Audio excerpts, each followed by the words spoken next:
कि बैंकों में आम आदमी का पैसा जमा है, मान्यवर, किसान का, मजदूर का, कर्मचारी का लाखों करोड़ रुपए जमा रहता है। वो पैसा आप गरीब आदमी को नहीं देते, उनके रोजगार के लिए नहीं देते, एमएसएमई सेक्टर के लिए नहीं देते। वो पैसा उठा के आप अपने चंद पूंजीपति मित्रों को दे देते हैं, जिन मित्रों से आप पीछे से चंदा लेते हैं और धंधा देते हैं, उन मित्रों को आप पैसा दे देते हैं। और जब वो मित्र आपके डूब जाते हैं तो आप उनको बचाने के लिए ये बिल लेके आते हैं। तो कुल मिलाकर बैंक डकैती को लीगलाइज करने का ये बिल है। बैंकों पर जो डकैती हो रही है आपके दोस्तों के द्वारा, आपके मित्रों के द्वारा, उसको लीगलाइज करने का काम इस बिल के माध्यम से आप कर रहे हैं। आपका ध्यान इस देश की अर्थव्यवस्था को ठीक करने के लिए नहीं है, मान्यवर। मैंने पूरी डिबेट सुनी लोकसभा की, खाली एक चीज बताई जा रही है, ये लोन पहले का है, ये लोन पहले का है, ये लोन पहले का है। लेकिन मैं आपसे पूछना चाहता हूं, जब आपकी सरकार बनी तो आप तो कह रहे थे हमारी 56 छुरी वाली सरकार है, हम एक एक आदमी से डंडा मार मार के वसूली करेंगे, सबसे पैसा लेंगे, कोई भागने नहीं पाएगा।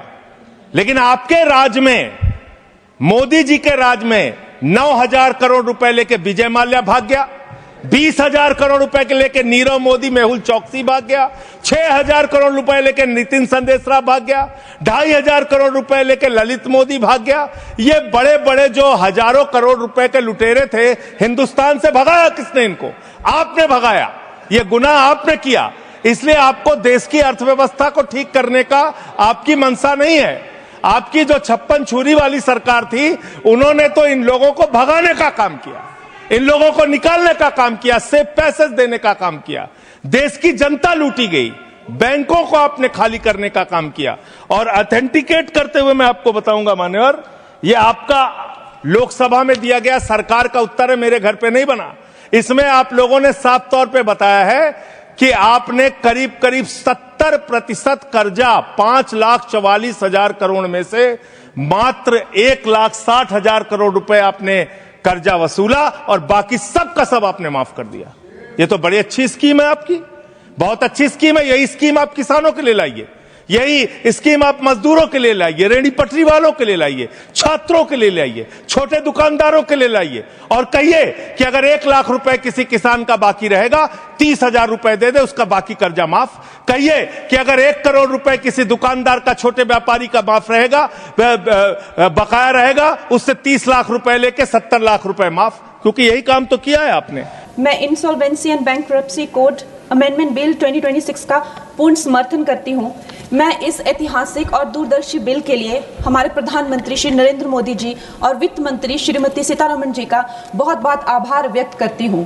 एक वक्त था जब कांग्रेस के प्रधानमंत्री जो हैं, बड़े बड़े उद्योगपतियों के जो लोन हैं वो फोन पर कराया करते थे। और इस बात में कोई भी संशय नहीं है कि जैसे नेता होते हैं वैसी ही जनता होती है, जैसे राजा होते हैं वैसी ही प्रजा होती है। और इसका सबसे बड़ा प्रमाण महोदय जी हमें 2016 में मिला, जब आईबीसी पहली बार आया और हम सब ने देखा कि एनसीएलटी में जो 87% जो केसेस थे, उनके जो सेटलमेंट वर्थ 13.9 लाख करोड़ के थे, आईबीसी आते ही वो सेटलमेंट बिना कोर्ट जाने से पहले ही प्री एडमिशन स्टेट पर ही वो सेटल हो गए।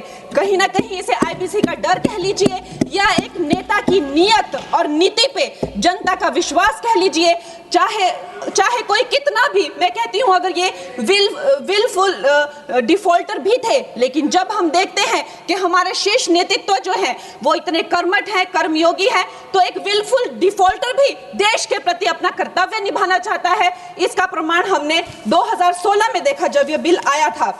इस बिल का सबसे बड़ा सुधार है महोदय जी, आईबीसी का सबसे बड़ा प्रमुख सुधार है जो एनसीएलटी को जो है 14 दिन का जो विंडो मिला हुआ है, जिसका ट्रिब्यूनल को जो है 14 दिन में ही ये बताना पड़ेगा कि वो ये केस ले रहे हैं या नहीं ले रहे हैं। तो जो क्रेडिटर्स को जो भी असुविधा होती है, जो भी कानूनों की अस्पष्टता रहती है या प्रक्रियागत जो देरी रहती है, उससे हमें बहुत छुटकारा मिलेगा। उसके बाद जो क्राउन डेट करके जो अंग्रेजों द्वारा चलाई गई ये जो कुनीति है, जिसके करके जो भारतीयों को लूटने का एक जो उनका जो काम था, कभी कांग्रेस ने नहीं सोचा कि हम भारतीयों को इससे मुक्ति दिलाएं। ये काम भी हमारे यशस्वी प्रधानमंत्री नरेंद्र मोदी जी ने किया कि जब भी कोई बैंक कहीं से रिकवरी करेगा तो वहां सरकार को अपनी टांग अड़ाने की जरूरत नहीं है। वो धन जो है लोगों के पास जाना चाहिए, गरीबों का पैसा जो है गरीबों के पास जाना चाहिए, और इसके लिए हम बहुत आभार व्यक्त करते हैं इस बिल की। और प्रधानमंत्री जी महोदय जी, बैंक जो है किसी भी अर्थव्यवस्था का जो है वो आधार होते हैं। बैंकों की इतनी खस्ता हालत की हुई थी, 5% से लेकर 20% उनका सिर्फ मात्र रिकवरी रेट था। और ऐसे यहाँ के वित्त मंत्री थे कांग्रेस के जो कहते थे कि ये अनपढ़ गवार लोगों का देश है, ये क्या डिजिटल पेमेंट्स करेंगे। और हमारे प्रधानमंत्री जी ने जो भारतीयों का आत्मविश्वास तार तार कर दिया था, ये कांग्रेस के लोगों ने उन आत्मविश्वास को जगाया। 50 करोड़ से ज्यादा जन धन खाते खोले, जन जन को जो है बैंकों से कनेक्ट किया, और आज जो है बैंकों का जो है सशक्तिकरण जो है प्रधानमंत्री नरेंद्र मोदी जी ने किया है। एनपीए का जो रेट है, मतलब जो नॉन परफॉर्मिंग एसेट्स थे, कांग्रेस के टाइम पे 11.5% थे, और अब मार्च 2025 में वो घटकर 2.25% हो गए हैं। लेकिन राहुल जी क्या कहते हैं कि हमारी इकोनॉमी तो डूब रही है, कहीं कहीं जाके वो देश के बारे में इतना गंदा बोलते हैं। उनको एक ट्यूशन देनी चाहिए और उनको बताना चाहिए कि 3% जो है ग्लोबली एक्सेप्टेबल है, it is in a very good position, और उनको शर्म आनी चाहिए। हर जगह जाकर जो है भारत की इकोनॉमी के बारे में इतना गलत बोलते रहते हैं। उसके साथ ही ये इसका सबसे बड़ा सुधार जो है वो है क्रॉस बॉर्डर इंसॉल्वेंसी के, मतलब जो हमारे जितने क्रेडिटर्स हैं अब वो बाहर के देशों में जाकर भी जो है अपनी रिकवरी कर सकते हैं, बाहर के देशों के एसेट से भी अपनी रिकवरी कर सकते हैं, वहां भी डिफॉल्टर्स पे केसेस कर सकते हैं, और भारत में अपना लूटा हुआ या खोया हुआ धन जो है वो भारत में वापस ला सकते हैं। महोदय जी, मैं अब अपनी सरकार को, प्रधानमंत्री जी को और वित्त मंत्री जी को धन्यवाद करती हूं। उनकी रिफॉर्म, परफॉर्म, ट्रांसफॉर्म का जो मूल मंत्र है इस बिल से वो धरातल पे आया है, और ये भारत की आर्थिक शक्ति और पारदर्शी व्यवस्था का जो है जीता जागता प्रतीक है। मैं इन्हीं शब्दों के साथ में एक बार फिर माननीय प्रधानमंत्री जी और वित्त मंत्री जी को धन्यवाद देती हूं, और पूर्ण रूप से इस विधेयक का जो है वो आभार और समर्थन करती हूँ। धन्यवाद।